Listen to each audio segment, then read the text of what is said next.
Glad to see you guys all again. We're gonna make this one lickety split quick tutorial. So first things first, let's go over on the preferences. Per usual, ambient occlusion, bloom, screen space reflections.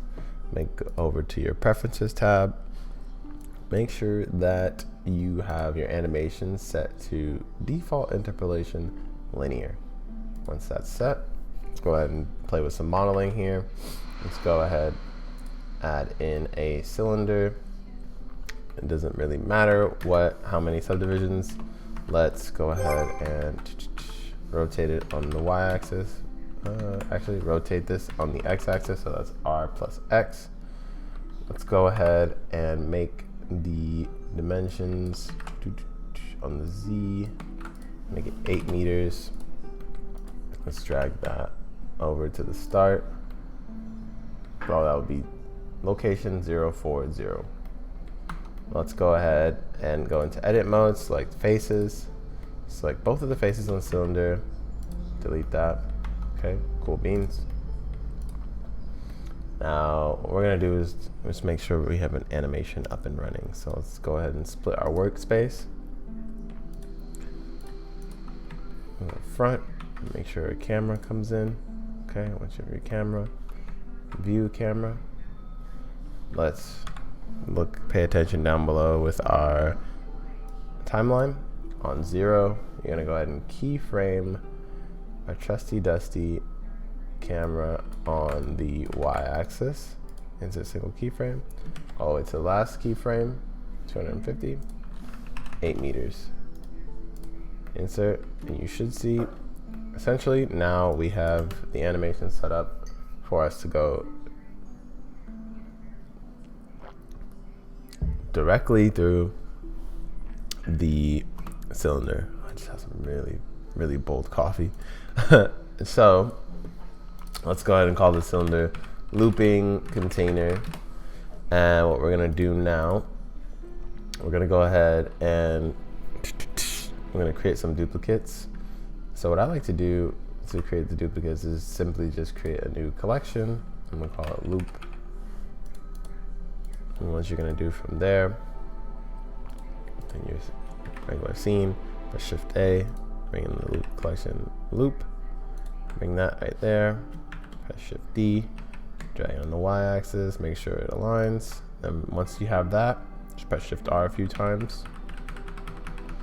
You want it to go pretty far back. Okay, you can see here we kind of have something going on. Let me just do this so I can see a little bit better now. It's a little slow, but it's fine. Now what we're gonna do is we're gonna add some lights into the area. So what am I gonna do is point light, bring it in. I'm gonna do Shift D, bring it in. We want it to be. I'm gonna do Shift R a few times and bring in a few other point lights.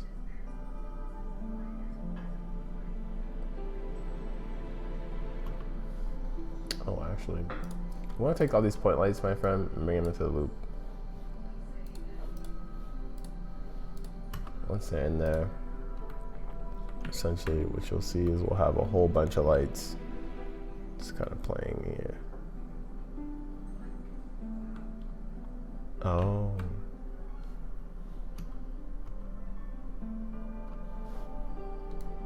Let's test this real quick.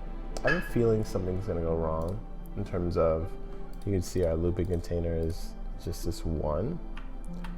And within the few of our point lights, they kind of go a little too far down. So what I'm gonna do actually, let's just do it right here. Let's just bring them in. Just make sure that we have a clean loop here. We don't want it to be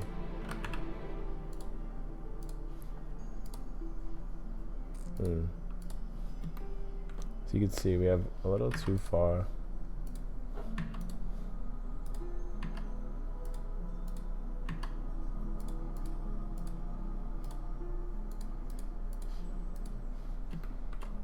Let's go ahead and focus on just this one.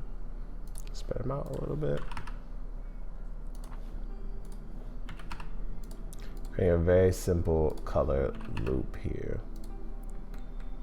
What you want to do as well before we start to go a little too ham here, make sure you have a few of them behind that camera.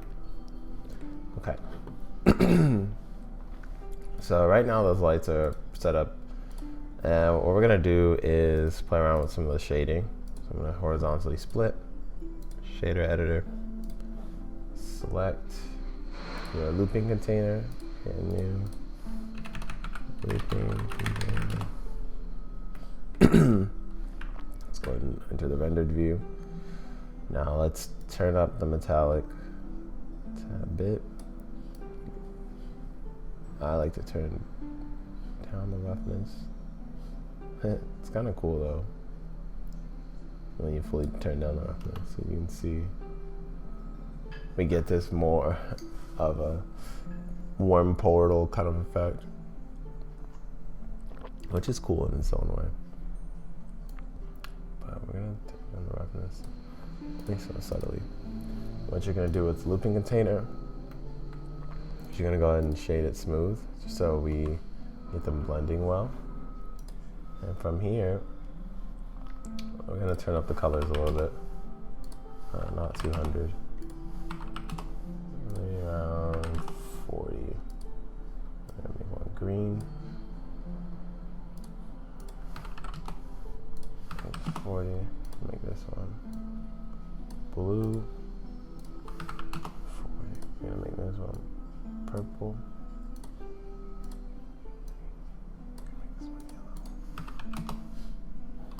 You can see here. Now we have, let's double check to make sure it's looping. It's looping. Now we have this like very pretty, colorful kind of exploration, I would say. So let's just clean up the colors, make it a little more exciting, just for the thumbnail, you know what I mean? Let's do red. Let's give it that generic kind of like rainbow feel. I guess red works well. And if you want to continue to play around with it, I suggest going in here and you can just like play with the metallic. What if you turn up the roughness so the colors don't get as bright? You turn it right around here. You get this like textured kind of effect, which is cool. Perfect for a music video. Something that is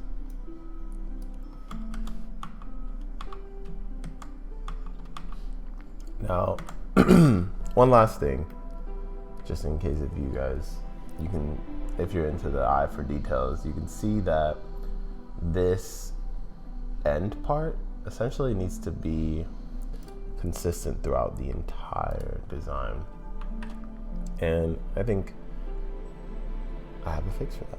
So let's go ahead and spawn a UV sphere. Let's bring it on down. This is kind of cool actually. Yeah, disco ball. Could be a cool effect. Anyways, let's bring that UV sphere. Let's bring it down a bit. Let's make it a little bit smaller. Let's give it an emission. Shout out to Neb Graphics. He showed me this idea. If you give it a pretty strong emission, you can make any color. I honestly would prefer white. Go ahead, and what you're going to want to do is you're going to parent that sphere with the camera. So you select your camera last, you select, press Control P. And from there, you can see in the wireframe, the ball will consistently travel down the path, which gives you the illusion that the end is never changing the size. So now when you see it, it's pretty much the same, which is great.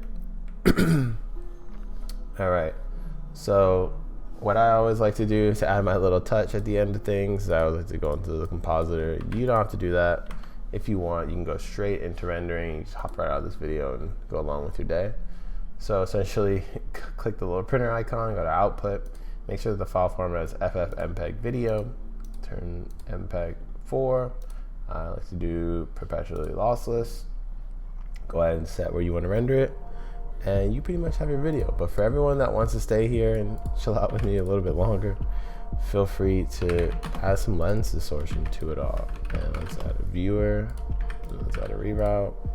It's my little touch that I've been doing with all my honestly, all of my little pieces I've been making as of lately. Oh, it can get really interesting. Add a little bit of jitter to it, make it look like paper. And that's pretty much the video. So thanks once again. I think it's been really fun to create this with you, and if you're interested, feel free to submit an application for the Discord. We're trying to bring in some high quality members, trying to keep everyone feeling safe and secure. We don't want too many anonymous accounts running around. And yeah, nothing but love for you, and thanks for tuning in. I'll see you around.